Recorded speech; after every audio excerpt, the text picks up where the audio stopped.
Hello दोस्तों, current affair के segment में आपका स्वागत है। आज हम चर्चा करेंगे स्टैच्यू ऑफ वननेस की। देखते हैं आगे। मध्य प्रदेश के मुख्यमंत्री शिवराज सिंह चौहान है जो उन्होंने एक मूर्ति का अनावरण किया है जो खंडवा जिले के ओंकारेश्वर में स्थित है। उस मूर्ति का नाम है स्टैच्यू ऑफ वननेस। ये किसकी मूर्ति है? आदि शंकराचार्य की मूर्ति है। इसकी ऊंचाई है जो 108 फीट है। ऊंचाई कितनी है? 108 फीट। आगे देखते हैं। यह विशाल प्रतिमा का निर्माण है जो नर्मदा नदी के किनारे, कहाँ? नर्मदा नदी के किनारे मंदाता की पहाड़ी के ऊपर इसका निर्माण किया गया है। किसका? स्टैच्यू ऑफ वननेस का, जिसकी ऊंचाई कितनी है? 108 फीट है। किसके नाम पर है? आदि शंकराचार्य जी के नाम पर है। ठीक, आगे देखते हैं। जिसे स्टैच्यू ऑफ वननेस कहा जाता है, इस मूर्ति का जो निर्माण किया गया है इसको क्या कहा जाता है? Statue of oneness. आगे देखते हैं। आदि शंकराचार्य की प्रतिमा है जो बाल रूप में, किस रूप में है? बाल रूप में इसका निर्माण किया गया और कई किलोमीटर की दूर से इसको देखा जा सकता है। ठीक, आगे देखते हैं। इसकी लागत है जो स्टैच्यू ऑफ वननेस की जो निर्माण लागत है 2100 करोड़ रुपए। और यह जो है अष्ट धातु की बनाई गई। किसकी बनाई गई है? अष्ट धातु की बनाई गई। यह प्रतिमा शंकराचार्य जो आचार्य शंकर सांस्कृतिक एकता न्यास और मध्य प्रदेश राज्य पर्यटन विकास के मार्गदर्शन में बनाई गई है।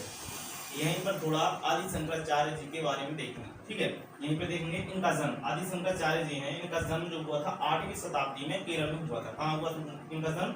8वीं सदी में केरल में हुआ था। आगे देखते हैं। बाल्यावस्था में इन्होंने क्या ले लिया था? संन्यास ले लिया था, यानी घर बार छोड़ दिया था। कब? बाल्यावस्था में क्या कर दिया था? इन्होंने संन्यास ले लिया था।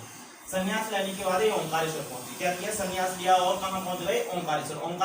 ओंकारेश्वर में इन्होंने 4 साल तक विद्या प्राप्त की थी। कितने साल तक विद्या प्राप्त की थी? 4 साल तक। किसने?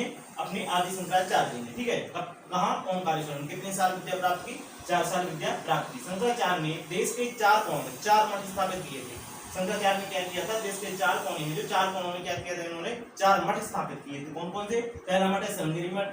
श्रृंगेरी मठ शारदा पीठ है जो रामेश्वरम, कहाँ है? दक्षिण भारत में है। दक्षिण भारत तमिलनाडु, जो रामेश्वरम पुल जो राम भगवान से संबंधित है वही है। ठीक है, तो रामेश्वर में बनवाया था। कौन सा? श्रृंगेरी शारदा पीठ। कहाँ? दक्षिण भारत में।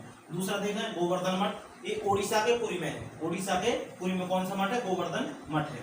यहीं पे देखना है शारदा मठ। शारदा मठ को द्वारका मठ के नाम से भी जाना जाता है। शारदा मठ है, शारदा मठ को किसके नाम से जाना जाता है? द्वारका मठ को शारदा मठ या शारदा मठ को द्वारका मठ के नाम से जाना जाता है। आगे देखें। ज्योतिर्मठ है। ज्योतिर्मठ उत्तराखंड के बद्रिका आश्रम में है। कहाँ है?